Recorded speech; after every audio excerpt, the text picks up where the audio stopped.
बहुत से लोग धर्म और कर्म दोनों को एक ही समझ लेते हैं, लेकिन दोनों में बहुत बड़ा अंतर है। जो हम कार्य करते हैं वो होता है कर्म, जैसे पूजा करना, खाना बनाना या किसी की मदद करना। और जो नियम हमें सही रास्ते पर चलना सिखाते हैं वो होता है धर्म। हमारे साधु, शास्त्र, संत इन्हीं नियमों के बारे में बताते हैं। अधर्म करते हुए मन से एक आवाज आती है, गलत है, वही होता है धर्म। हमारे शास्त्र कहते हैं धारते इति धर्मः, अर्थात जो धारण करने लायक है वही धर्म है। सत्य, करुणा, सेवा और कर्तव्य परायणता यही मनुष्य का धर्म है। याद रखें, धर्म युक्त कर्म ही कर्म होता है और धर्म से विरुद्ध किया हुआ कर्म कुकर्म बन जाता है। इसे उदाहरण से समझ लेते हैं।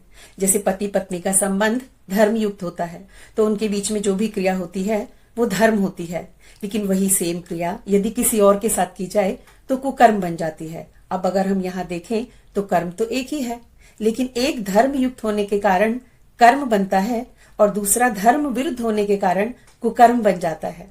धर्म हमें रास्ता दिखाता है और उस रास्ते पर चलकर अपने कर्तव्यों का पालन करना ही कर्म कहलाता है। तुलसीदास जी ने रामचरितमानस में बड़ी ही सुंदर बात कही है, कर्म प्रधान विश्व रचि राखा, जो जस करई तो तस फल चाखा। बहुत बहुत आभार।